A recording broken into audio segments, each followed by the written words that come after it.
Salam, Assalamualaikum. Perkenalkan nama saya Nelson Richard Njuka Andung, NIM 2022 Saya mahasiswa aktif Universitas Tribuana Tunggadewi, Fakultas Teknik, jurusan Teknik Sipil. Di sini, saya akan mempresentasikan beberapa materi tentang pengadaan barang dan jasa. Tanpa berlama-lama lagi, yuk kita masuk ke materi pertama. Menurut Bab 1 Ketentuan Umum Pasal 1 Perpres 16 tahun 2018, disebutkan bahwa pengadaan barang atau jasa adalah kegiatan untuk memperoleh barang atau jasa oleh kementerian, lembaga, atau satuan kerja perangkat daerah. Intuisi lainnya yang prosesnya dimulai dari perencanaan kebutuhan sampai diselesaikannya seluruh kegiatan untuk memperoleh barang atau jasa.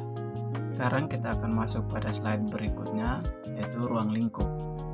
Dari sudut pandang intuisi penggunaan barang atau jasa, ruang lingkup mencakup pengadaan barang atau jasa pada kementerian yang merupakan perangkat pemerintah yang membidangi urusan tertentu dalam pemerintahan.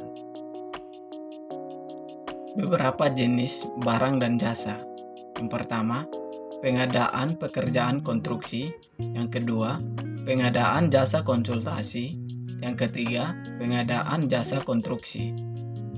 Jadi setelah kita mengenal beberapa jenis barang dan jasa, kita akan masuk ke dalam tata cara pengadaan barang dan jasa. Cara pengadaan barang dan jasa pemerintah dibagi menjadi dua kelompok, yaitu melalui swaloka dan melalui pemilihan penyedia. Swaloka adalah cara memperoleh barang atau jasa dengan cara dikerjakan sendiri oleh kementerian atau lembaga, perangkat daerah lain, organisasi kemasyarakatan atau kelompok masyarakat. Beberapa tahapan pengadaan barang dan jasa. Yang pertama, identifikasi kebutuhan. Yang kedua, pencarian dan seleksi barang dan jasa. Yang ketiga, pembuatan dan evaluasi proposal. Yang keempat, negosiasi kontrak. Yang kelima, pelaksanaan dan pengawasan. Evaluasi dokumen pengadaan. Dalam proses pengadaan barang atau jasa melalui paket tender, langkah evaluasi dokumen penawaran sangat penting untuk memastikan bahwa vendor yang telah dipilih sesuai dengan kebutuhan proyek atau kegiatan. Evaluasi dokumen penawaran adalah tahap di mana tim evaluasi memeriksa dan menilai setiap penawaran dari calon vendor untuk memastikan kesesuaian dengan persyaratan dan kriteria yang telah ditetapkan dalam dokumen pengadaan. Setelah kita mengenal tentang evaluasi dokumen pengadaan, kita akan masuk dalam gagal tender. Peristilahan tender gagal pertama sekali muncul pada pasal 9 Peraturan Presiden nomor 12 tahun 2021 tentang perubahan Peraturan Presiden nomor 16 tahun 2018 tentang pengadaan barang atau jasa pemerintah.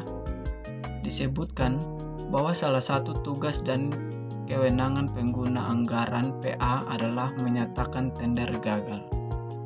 Selanjutnya di peraturan presiden tersebut, ayat 2 pasal 51, pasal 12 atau 21, disebutkan bahwa tender dinyatakan gagal dalam hal terdapat kesalahan dalam proses evaluasi, tidak ada peserta yang menyampaikan dokumen penawaran setelah ada pemberian waktu perpanjangan, tidak ada peserta yang lulus evaluasi penawaran. Ditemukan kesalahan dalam dokumen pemilihan atau tidak sesuai dengan ketentuan dalam peraturan presiden. Seluruh peserta terlibat korupsi, kolusi, dan atau nepotisme. Seluruh peserta terlibat persaingan usaha tidak sehat. Seluruh penawaran harga tender atau barang, pekerjaan konstruksi atau jasa lainnya di atas HPS. Negosiasi biaya pada seleksi tidak tercapai, atau korupsi, kolusi, dan nepotisme melibatkan pokja pemilihan PPK. Sekian pemaparan materi dari saya ucapkan terima kasih. Salam.